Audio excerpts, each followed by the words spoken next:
BNP chairman প্রধানমন্ত্রী তারেক রহমান গতকাল যশোরে খাল পুনঃখনন 1976 সালে তার পিতা যেই খাল পুনঃখনন করেছিল সেটা আবার নতুন করে উনি উদ্বোধন করেছেন। বিএনপি আয়োজিত জনসভায় উনি বক্তব্য দিয়েছেন। সেখানে উনি বারবারই বলেছেন স্বাধীনতা যুদ্ধের সময় যেই শক্তি জনগণকে বিভ্রান্ত ছড়িয়েছিল তারা আবার জনগণকে বিভ্রান্তি করতে চাচ্ছে, সতর্ক থাকতে হবে। জুলাই সনদ নিয়ে উনি বলেছেন যে সংসদের দক্ষিণ প্লাজায় বিএনপি যে সনদে স্বাক্ষর করেছে তার প্রতিটা শর্ত ধাপে ধাপে বাস্তবায়ন করা হবে। এ নিয়ে জনগণকে বিভ্রান্তি ছড়ানোর আহ্বান জানিয়েছে। তো আমরা দেখেছি সংসদেও কিন্তু গতকাল এই জুলাই সনদ নিয়ে সরকার এবং বিরোধী দলের মধ্যে ব্যাপক আলোচনা হয়েছে। তো আসলে জুলাই সনদের এই বাস্তবায়ন নিয়ে মাঠে এবং সংসদে প্রধানমন্ত্রী এই বিষয়টা কিভাবে দেখবেন? আপনাকে ধন্যবাদ চমৎকার সঞ্চালনার জন্যে। এবং আমি জনগণকে, যারা দর্শক শ্রোতা, তাদের প্রতি শ্রদ্ধা নিবেদন করছি। আর বাংলা ভিশনের মতো একটি ঐতিহ্যবাহী প্রতিষ্ঠানকে এবং প্রতিটি কর্মী, শিল্পী সকলকেই আমার শ্রদ্ধা। আপনি চমৎকার প্রশ্ন তুলেছেন বেনজির ভাই। সেটি হলো যে প্রধানমন্ত্রী তারেক রহমান যে খালটি উদ্বোধন করলেন, জিয়া খাল উলসি প্রজেক্ট, যেখানে জিয়াউর রহমান খাল উদ্বোধনের সময় বলেছিলেন যে আমাদের 8 কোটি মানুষের 16 কোটি হাত আছে, আমরা আজকে কোনো ধরনের সংকটের ভয় পাই না, আজ আমাদের সকলকে কাজ করতে হবে। ওই একই জায়গায় হাত তুলে তিনি বললেন 20 কোটি মানুষের 40 কোটি হাত আছে। এই যে দৃঢ়তা, এই যে মানুষের প্রতি জাগরণের একটা ইঙ্গিত, সেটা মানে ওরে আমার কাঁচা আদমরাদের ঘা মেরে তুই বাঁচা, অর্থাৎ তাদের জাগরণের জন্য তিনি একটি নতুন বাণী শুনিয়েছেন। এখন ধরুন যে খাল কাটার মাধ্যমে যে পানি সরবরাহ, সেচ ব্যবস্থা, কৃষির অগ্রগতি এবং উন্নতি, সেটা আমরা প্রমাণিত হয়েছে। সেটা হচ্ছে রাজশাহীতে যেটা হয়েছে বরেন্দ্র প্রজেক্ট, আপনার মনে আছে। সেই ক্ষেত্রেই তিনি বক্তব্যের মাধ্যমে বলেছেন যে আমাদের গ্রামের মা বোনদের সেখানে জ্বালানি সরবরাহের জন্য, যাতে তাদের রান্না করতে হলে তাদের ওই ধোঁয়ার মধ্যে কষ্ট না করতে হয়, তার জন্য আমি জ্বালানির জন্য আজকে এলপিজি কার্ড আমি সেখান থেকে তাদের সরবরাহ করব। তারেক রহমানের একটা উদ্যোগ এবং উদ্দেশ্য হলো, যে যাই বলুক না কেন, এই দেশকে অগ্রগতির পথে নেওয়ার জন্যে ধীরে ধীরে এমন কিছু পদক্ষেপ এবং পদ্ধতি গ্রহণ করতে হবে যা গ্রামের তৃণমূল পর্যায়ের মানুষদের আজকে প্রয়োজনীয়, তার ন্যূনতম অভাবটুকু যাতে দূর হয়। কারণ এটা সত্য যে মানুষের আত্মবিশ্বাসটাই প্রবল। আপনি আমাকে একটা প্রশ্ন করতে চেয়েছেন চীন সম্পর্কে, আমি পরে বলবো এ বিষয়ে। সুতরাং এই আত্মবিশ্বাসকে জাগরিত করার জন্যেই মানুষের কাছে আজকে ধীরে ধীরে আশার বাণী শোনাতে হবে। সেই আশার বাণী হলো এলপিজি গ্যাস, ফ্যামিলি কার্ড, কৃষক কার্ড, এবং আমি বিশ্বাস করি যে আমাদের দেশের একটা বড় স্বাস্থ্য ঝুঁকি আছে, সেই স্বাস্থ্য কার্ডও মানুষের কাছে আসবে। এবং তিনি কিন্তু ওখানে ঘোষণা দিয়েছেন যে 1 লক্ষ স্বাস্থ্যকর্মী নিয়োগ করা হবে।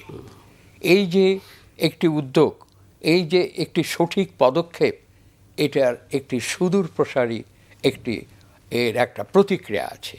আপনি একই সাথে আরও প্রশ্ন করেছেন, তা হলো যে অনেকে বিভ্রান্তের সৃষ্টির চেষ্টা করছে। অর্থাৎ আমরা জানি যে জুলাই যে গণ অভ্যুত্থান, সেটা হয়েছিল বিশাল জনগণের একত্রিত আন্দোলনের মাধ্যমে। বিএনপি বিগত 16-17 বছর, 18 বছর যে কঠিন দুর্যোগের মধ্যে গিয়েছে, যে ঝড়ঝঞ্ঝা বয়ে গেছে, এবং অনেকের শত শত মামলা মোকদ্দমা হয়েছে, অনেকে আজকে পালিয়ে বেরিয়েছে, আজকে সেখানে তার কোনো কাজও করতে পারে না। আমি ব্যক্তিগতভাবে অনেক মামলা আমার হয়েছে, কেন হলো আমি জানি না, তার জন্য অনেক সাফার করতে হয়েছে, দৌড়াতে হয়েছে। এবং সেখানে আমি যেহেতু একজন লয়ার, আমাকে নিজের মামলা করেছি, কিন্তু কথাটা হলো কেউ তো মুক্ত হইনি আমরা। তো এই অবস্থার মধ্যে দিয়ে জুলাই আন্দোলন, সেখানে বিএনপির মধ্যে একটি বিশাল পার্টি, তারও অবদান ছিল। তারেক রহমান বলেছেন যে অবশ্যই আমরা জুলাই সনদে স্বাক্ষর করব, আমরা হা ভোট দেবো, একথা তো তিনি বলেছেন, অস্বীকার তো করেননি। প্রধানমন্ত্রী তারেক রহমান এই কথাও বলেছেন যে জুলাই সনদের যেভাবে আমরা স্বাক্ষর করেছি সেইটাই আমরা সেখানে বাস্তবায়ন করব। কিন্তু আপনি তো জানেন যে বেনজির ভাই, যে একটা দেশের একটা সংবিধান থাকে, সেই সংবিধানকে তো উপেক্ষা করা যায় না। সেই সংবিধানের সাথে সঙ্গতি রেখে এবং সংবিধানের নিয়ম অনুযায়ী সংসদ তার সিদ্ধান্ত গ্রহণ করবে। এবং বিরোধী দল প্রতিনিয়ত যদি এইভাবে এটা জুলাই সনদ হচ্ছে না, না হলে বিদ্রোহ হবে, কঠিন পরিণতির দিকে যেতে হবে, কখনোই সেটা সংসদীয় গণতন্ত্রের জন্য সেটা কখনোই মঙ্গলকর হতে পারে না। সবচেয়ে বড় কথা হলো, তৃতীয় বিশ্বে আমাদের এখানে সংসদীয় গণতন্ত্রের একটা ধারাবাহিকতা নাই। এই ধারাবাহিকতা না থাকার কারণের জন্য বিভিন্ন সময়ে সামরিক অভ্যুত্থান হয়েছে, বিভিন্ন সময়ে ষড়যন্ত্র হয়েছে এবং ব্যর্থ অভ্যুত্থান হয়েছে, এরকম ধরনের বহু ঘটনা আছে। তা আমরা অনেক কাল পরে একটি স্বচ্ছ, সুন্দর, নিরপেক্ষ একটি নির্বাচন পেয়েছি। এই নির্বাচনের মাধ্যমে যদি আজকে সরকারি দল, বিরোধী দল সকলে অত্যন্ত সহনশীল মনোভাব নিয়ে যদি আমরা আজকে নিজেদেরকে পরিচালিত করি, নিঃসন্দেহে বাংলাদেশ অগ্রগতি সাধন করবে, বিজ্ঞান এবং অন্য অন্য প্রযুক্তির ক্ষেত্রে অনেক অগ্রগতি সাধন করবে। নিশ্চয়ই আপনি একমত হবেন এবং সেই পথেই আজকে আমাদের সকলকে যেতে হবে এবং আজকে 20 কোটি মানুষের 40 কোটি হাত সেই পথেই যাবে বলে আমি মনে করি। তবে যেটা আপনি যেহেতু আইনজীবী, আমি বলছিলাম জুলাই সনদের আইনগত জটিলতাটাকে, যেমন চিফ হুই বলেছেন সংবিধান সংশোধন করা অপরিহার্য, অন্যদিকে বিরোধী দল জামাত সহ এনসিপি দ্বারা বলছেন যে সেখানে তারা গণভোটের বা আপনার মানতে চায় না ক্ষমতাসীন বিএনপি। তো এখানে আইনগত দিকটা কি, আসলে কি করা যেতে পারে? আর এইখানে যে বিষয়টা আছে সেটি হলো যে আপনার যেহেতু সংসদ আছে, এই সংসদে এটা উত্থাপিত হবে এবং উত্থাপিত হওয়ার মধ্য দিয়ে যদি আইনগতভাবে ধারা এবং উপধারা এবং বিভিন্ন ধরনের আইনের যে ব্যাখ্যা আছে তার সাথে যদি সঙ্গতিপূর্ণ হয় তাহলে কোনো রকম অসুবিধা নেই। কিন্তু কথাটা হলো যে জুলাই সনদের তো একটিমাত্র ধারা নয়, তো অনেকগুলো আছে এবং আমরা জানি যে হাঁ ভোট এবং না ভোটের মধ্যে অনেকগুলো বিষয় ছিল। কেউ কেউ বলেছেন যে এই 6টি বিষয় বা 4টি বিষয়ের মধ্যে আমি দুটোতে আমি ঐকমত্য পোষণ করতে পারি, কিন্তু আর দুটোতে তো ঐকমত্য নাও পোষণ করতে পারি। সুতরাং এখানে যদি কন্ট্রাডিকশন হয় তাহলে সেখান থেকে সেই কন্ট্রাডিকশনটাকে আজকে সম্পূর্ণভাবে পার্লামেন্টের 2/3 মেজরিটির মাধ্যমে সেটা সিদ্ধান্ত গৃহীত হবে। এটা সংবিধানেরই নিয়ম এবং সংবিধানেরই ধারা এবং সংবিধানের নিয়ম, এটাই করতে হবে আর কি। আরেকটা বিষয় হচ্ছে আপনার বাংলাদেশ আজকে থেকে পারমাণবিক বিদ্যুৎ উৎপাদনের ঐতিহাসিক যাত্রা শুরু হচ্ছে, আপনি জানেন। রূপপুরে যে আপনার পারমাণবিক বিদ্যুৎ কেন্দ্রে আজকে সেটাকে জ্বালানি সরবরাহ করা হবে এবং সেখান থেকে আমরা প্রথম 30 দিন লাগবে সেগুলো আপনার ফুয়েলিং করার জন্য, এরপরে আরো 34 দিন লাগবে সেটা বিকিরণ, অর্থাৎ অগস্ট নাগাদ আমরা বিদ্যুৎ পেতে পারি। অর্থাৎ 33তম দেশ হিসাবে বাংলাদেশ আজ প্রথমবারের মতো একটা ঐতিহাসিক যাত্রা পারমাণবিক বিদ্যুৎ উৎপাদন কেন্দ্রে। কিভাবে দেখছেন?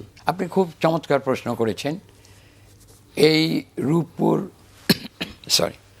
রূপপুর আপনার পারমাণবিক বিদ্যুৎ কেন্দ্র নিয়ে অতীতে অনেক আলোচনা হয়েছে, অতীতে অনেক বিষয় নিয়ে এর যে কি দুর্নীতি, হাজার হাজার কোটি টাকার এই দুর্নীতি এবং যেটা আমাদের দেশের অর্থনীতিকে অনেক দুর্বল করেছে, ক্ষতিগ্রস্ত করেছে, বিতর্কিত হয়েছে। তা আমি এখানে ধন্যবাদ জানাই আমার দেশ ও পাবনা, আমি ধন্যবাদ জানাই যে প্রধানমন্ত্রী তারেক রহমান, তিনি ইকবাল হাসান মাহমুদ টুকু, সিরাজগঞ্জে যার বাড়ি, অত্যন্ত সচেতন, ছাত্র আন্দোলন, মুক্তিযুদ্ধ, অনেক কিছুর সাথে সে জড়িত এবং সে যে দ্রুত গতিতে এই পদক্ষেপ নিয়ে এই বিদ্যুৎ কেন্দ্র চালু করার জন্য, যে পারমাণবিক এই বিদ্যুৎ কেন্দ্রটিকে সচল করার জন্য যে উদ্যোগ নিয়েছেন তার জন্য আমি ধন্যবাদ জানাই, আমরা ধন্যবাদ জানাই। এবং অগাস্টে 300 মেগাওয়াট কিন্তু সেখান থেকে জাতীয় গ্রিডে আপনারই হবে এবং পরিপূর্ণভাবে 2800 মেগাওয়াট কিন্তু সেখানে টার্গেটে রাখা হয়েছে। এই যে একটা অত্যন্ত সুখবর, এবং আপনি নিজেও বলেছেন 33তম দেশ হিসেবে বাংলাদেশ আজকে এই পারমাণবিক বিদ্যুৎ কেন্দ্রের একটা অবস্থান সৃষ্টি করেছে। কোনো সন্দেহ নাই, এই বিদ্যুৎ কেন্দ্র যদি স্থাপিত হয় আজকে আমাদের মিল, কল কারখানা, কৃষি, সেচ ব্যবস্থা এবং মানুষের দৈনন্দিন জীবন প্রবাহকে এমন সচল, এমন আধুনিক এবং এমনভাবে তাকে তৈরি করবে, যাত্রা এবং মানুষের অগ্রগতি সাধন করবে, তাতে আমাদের শিল্পোন্নত দেশ, কৃষি শিল্প এবং অন্য অন্য বিষয়গুলোকে আজকে সেখানে অত্যন্ত সুন্দরভাবে অতিবাহিত হবে। পারমাণবিক বিদ্যুৎ কেন্দ্র ছাড়া সভ্যতা, সংস্কৃতি, অর্থনীতি কোনোটাই গড়ে উঠতে পারে না। সেটার প্রমাণ আমরা দেখেছি বিভিন্ন দেশে। আশা করি এটা হবে, অবশ্যই হবে। এটার জন্য অবশ্যই আমাদের অভিনন্দন জানানো দরকার। এ ধরনের কাজ আরও বেশি প্রয়োজন। এর সাথে আপনি রিলেটেড একটা প্রশ্ন হচ্ছে, নতুন সরকার বিএনপি ক্ষমতায় আসার পর প্রতিবেশী সহ বিভিন্ন দেশের সাথে দ্বিপক্ষীয় সম্পর্ক আরও জোরদার করছে। আমরা দেখছি ভারতের সাথে সম্প্রতি চীনের সফরে গিয়েছিল বিএনপির একটি প্রতিনিধি দল মির্জা ফখরুল ইসলাম আলমগীরের সাথে, আপনিও সেই সফরে ছিলেন। তো চীনের সাথে দীর্ঘদিনের যে সম্পর্ক, অর্থাৎ এই দ্বিপক্ষীয় সম্পর্ক আরও জোরদার করা জিয়াউর রহমানের আমল থেকে আমরা দেখেছি। এই সফরে আসলে কি কি বিষয় নিয়ে আলোচনা হলো? আমি আপনাকে একটু বলতে চাই, আপনি যে প্রতিবেশীর কথা বলেছেন, বাংলাদেশ সবসময় যে বিষয়টি মনে করে রেখেছে সেটা হলো তৃতীয় বিশ্বের সেই জোট নিরপেক্ষ আন্দোলনের মৌলানা ভাসানী এবং প্রেসিডেন্ট জিয়াউর রহমান যারা অনুসরণ করেছিলেন, যে তৃতীয় বিশ্বের এবং জোট নিরপেক্ষ আন্দোলনের মধ্য দিয়ে সম্পূর্ণভাবে নিরপেক্ষ থেকে প্রতিবেশীদের সাথে আজকে সেখানে সহমর্মিতা এবং প্রতিবেশীর একে অপরের অভ্যন্তরীণ ব্যাপারে হস্তক্ষেপ না করে যার যার স্বার্থ, স্বাধীনতা, সার্বভৌমত্বকে বজায় রেখে বন্ধুত্ব গড়ে তোলা, বন্ধুত্বের সেতু বন্ধন রচনা করা। সেই দৃষ্টিভঙ্গি থেকেই আমরা এই মাসে আপনার 15 তারিখ রাত্রে থেকে আপনার 24 তারিখ রাত্রে আমরা পৌঁছেছি, যেখানে মির্জা ফখরুল ইসলাম আলমগীর সেখানে নেতা ছিলেন। চীনের সিপিসি, চাইনিজ কমিউনিস্ট পার্টির একটা আমন্ত্রণ ছিল, সেই আমন্ত্রণ বিএনপিকে করা হয়েছিল, বাংলাদেশ জাতীয়তাবাদী দল। মির্জা ফখরুল ইসলাম আলমগীর সাহেব, উনি বিএনপির মহাসচিব এবং মন্ত্রী, এবং তার নেতৃত্ব অত্যন্ত সঠিক, সুষ্ঠু এবং চমৎকার হয়েছে। এর কারণটা হলো তিনি যখন ঢাকা বিশ্ববিদ্যালয়ের ছাত্র, তখন থেকেই তার সাথে পরিচয়, বন্ধুত্ব। আমরা একই পার্টি করেছি, আমরা ছাত্র ইউনিয়ন করেছি, যেটা সাদেক হোসেন খোকাও করতেন। সেখান থেকে তার রাজনৈতিক যে প্রজ্ঞা, তার রাজনৈতিক যে জ্ঞান, যে অভিজ্ঞতাই জ্ঞান, তার মাধ্যমে চীনে আমাদের ইমেজ বা ভাবমূর্তি অনেক বেশি সেখানে বিকশিত হয়েছে। এবং চীনা কমিউনিস্ট পার্টির আপনার উচ্চ পর্যায়ের নেতৃত্বের মাঝে যে বক্তব্য তিনি তুলে ধরেছেন, সেটা হলো যে আমাদের স্বাধীনতা, সার্বভৌমত্ব, আমাদের অর্থনীতি, আমাদের বিজ্ঞান, আমাদের প্রযুক্তি এবং আমাদের এআই, আর্টিফিশিয়াল ইন্টেলিজেন্স, সর্বক্ষেত্রে আমরা চীনের সহযোগিতা এবং বন্ধুত্ব কামনা করি। চীনের পক্ষ থেকে বলা হয়েছে যে বাংলাদেশ আমাদের ঐতিহ্যগত অনেক পূর্বের বন্ধু, সুতরাং আমরা সর্বক্ষেত্রে দুহাত বাড়িয়ে আজকে বাংলাদেশের যে কোনো প্রয়োজনের জন্য আমরা সবসময় প্রস্তুত আছি। এই প্রতিশ্রুতি আমরা পেয়েছি। মির্জা ফখরুল ইসলাম আলমগীর এটা গ্রহণ করেছেন। এই প্রসঙ্গেই আমি আপনাকে বলি, এটাও জেনে রাখা ভালো, 1978 সালের মির্জা গোলাম হাফিজ সাহেব ছিলেন বাংলাদেশ চীন মৈত্রী সমিতির সভাপতি, এবং তখন তিনি ভূমিমন্ত্রী ছিলেন। জিয়াউর রহমান ছিলেন প্রেসিডেন্ট। এই মির্জা ফখরুল ইসলাম আলমগীরের কিন্তু চাচা হন। তো একদিন হঠাৎ করেই, আমি তখন বাংলাদেশ চীন মৈত্রী সমিতির সেক্রেটারি জেনারেল, উনি প্রেসিডেন্ট, আমাকে বললেন যে তুমি তাড়াতাড়ি চলে এসো। তো প্রেসিডেন্ট জিয়াউর রহমান সাহেবের বাসায়, ক্যান্টনমেন্টের বাসায় আমাদের আমন্ত্রণ হলো। সেখানে উনি বললেন যে এত তারিখের মধ্যে চীনে যেতে হবে। তখন চীনের প্রেসিডেন্ট ছিলেন মিস্টার হু গোফেং, তিনি ছিলেন চীনের প্রেসিডেন্ট, চীনের প্রধানমন্ত্রী এবং কমিউনিস্ট পার্টির প্রধান। আপনি স্মরণ করে রাখবেন, ঐতিহাসিক ঘটনা। আমরা খুব তাড়াতাড়ি রেডি হলাম, পাসপোর্ট হয়ে গেল একদিনের মধ্যে। আমরা 12 সদস্য বিশিষ্ট একটি সাংবাদিক সহ, আব্দুর রহিম সাংবাদিক ছিলেন, আরও আলিয়াস সাহেব সাংবাদিক ছিলেন, এরকম ধরনের সকলে আমরা চীনে গেলাম। জিয়াউর রহমান, প্রেসিডেন্ট জিয়াউর রহমান তার বাড়িতে আমাদেরকে কয়েকটি কথা বললেন, সাজেশন দিলেন যে আপনারা সকলেই হেঁটে আপনারা চীনের পর্বতের উচ্চ শিখরে উঠবেন, হেঁটে যাবেন, অন্য কোনো রকম সাহায্য নেবেন। আর অন্য দিক দিয়ে আপনার চীনের গ্রামের কমিউনগুলো দেখবেন, কৃষকরা কেমনভাবে কাজ করছে। আর আপনারা তাদের শৃঙ্খলাটাকে দেখবেন, তাদের শিক্ষার বিষয়টাকে দেখবেন, এবং তারা যে অত্যন্ত বিনয়ী মৃদুভাবে কথা বলে চলে, সেগুলো আপনারা লক্ষ্য করবেন। এটাই হবে আপনাদের প্রধান কাজ। তো আমরা জিয়াউর রহমানের এই সাজেশনে এবং এই উপদেশ অনুযায়ী চিনে গেলাম।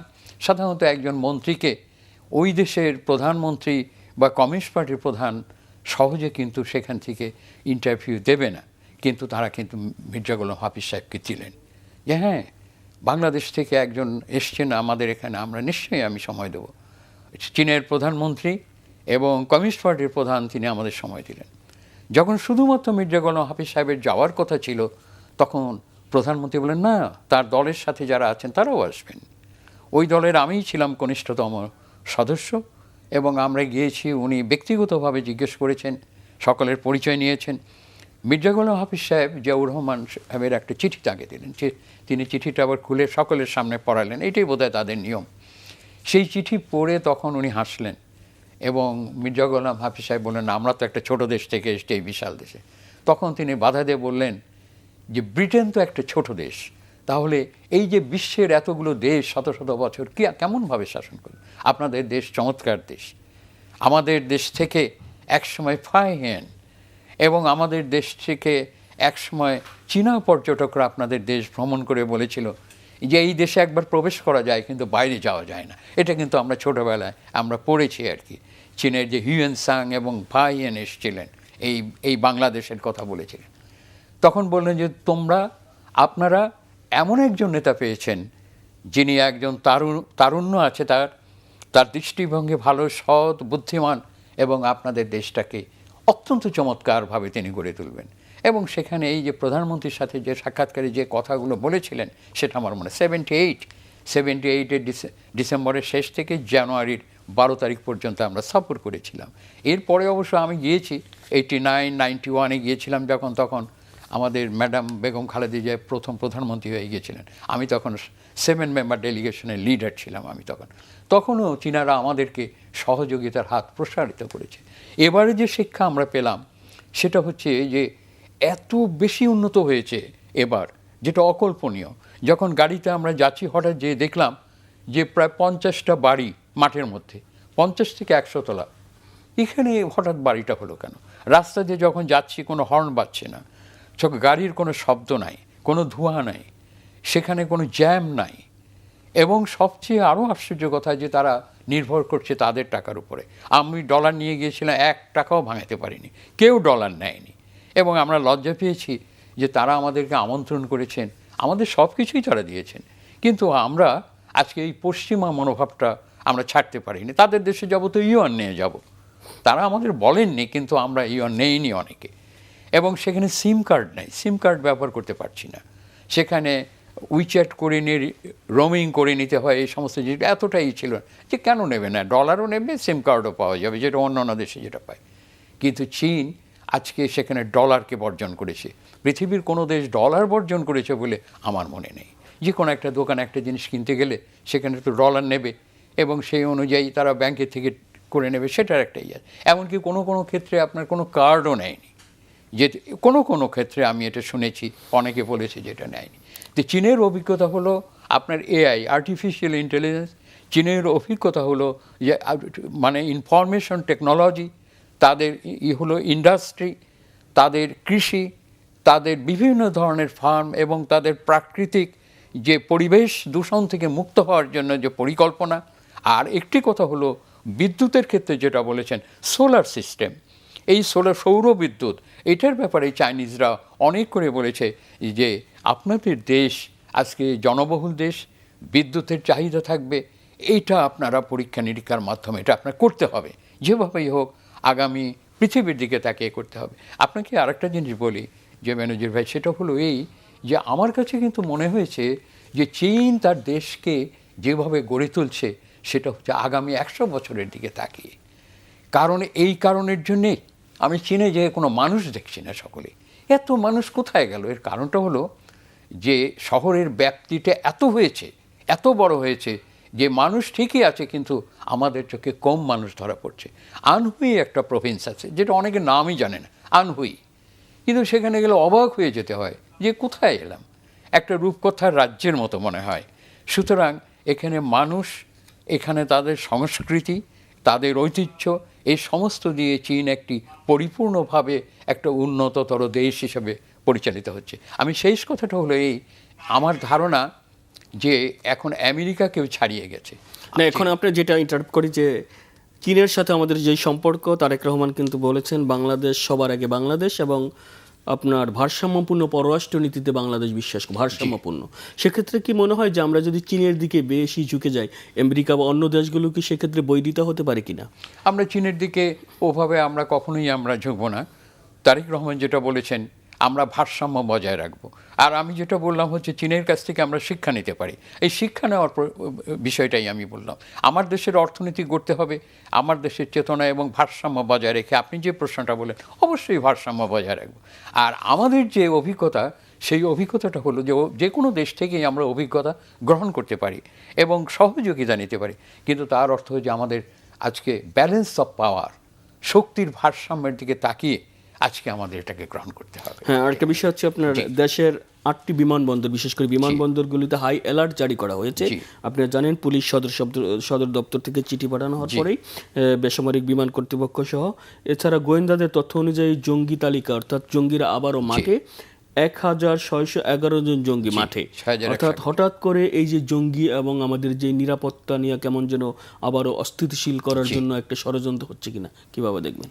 আচ্ছা, আমার এইখানে আমার অভিজ্ঞতা থেকে বলি যে আমরা 24 তারিখ 10টার পরে আমরা বিমানবন্দরে নামলাম। আমরা সকলেই, আমাদের যে 21 সদস্য বিশিষ্ট যে আমাদের ডেলিগেশন ছিল, আমরা ভিআইপি লাউঞ্জে যখন বেরোই তখন বিপুল সংখ্যক সেনাবাহিনীর সদস্য দেখলাম এবং চারিদিকে ছড়িয়ে আছে। তখন আমাদের একটা মনে হলো যে কে যেতে পারেন, চিফ অফ স্টাফ বা অন্যরা কেউ বাইরে যাওয়ার জন্য এসছেন কিনা। পরে আমাদেরকে জানিয়ে দেওয়া হলো না, এটা এই রকম সতর্কতা। আমরা ওখানে এসেই কিন্তু বুঝতে পারলাম। এবং এই যে সতর্কতা, এই যে জঙ্গি, এই বিষয়গুলোর উপরে আমি একসময় দৈনিক বাংলা 73 থেকে আমি আন্তর্জাতিক বিষয়ের উপর লিখেছি, শত শত লিখেছি। দৈনিক বাংলা, পূর্বদেশ, বাংলার বাণী, সংবাদ। আমার ধারণা অনুযায়ী যে আমাদের দেশে জঙ্গিদের নতুন নতুন আপনার সেখানে পদক্ষেপ আসবে। এমনও হতে পারে যে কোনো কিছুই না, কেউ হয়তো টেলিফোনে অথবা মিথ্যা দিয়ে অথবা কোনো একজন সাংবাদিক একটা কিছু লিখে এমন একটা বিভ্রান্তের সৃষ্টি করেছে যাতে বিভিন্ন জায়গায় ফোন করে যাতে একটা কৃত্রিম এবং যাত্রা, এই নতুন সরকারের যে অগ্রযাত্রা সেটাকে কিছুটা ব্যাহত করার জন্য করতে পারে। এটাও আমাদের মনে রাখতে হবে। আপনি নিশ্চয়ই জানেন যে বিমান উড়বার সময় যদি কেউ টেলিফোন করে বিমানে বোমা আছে, তাহলে সেই বিমান কিন্তু উড়বে না।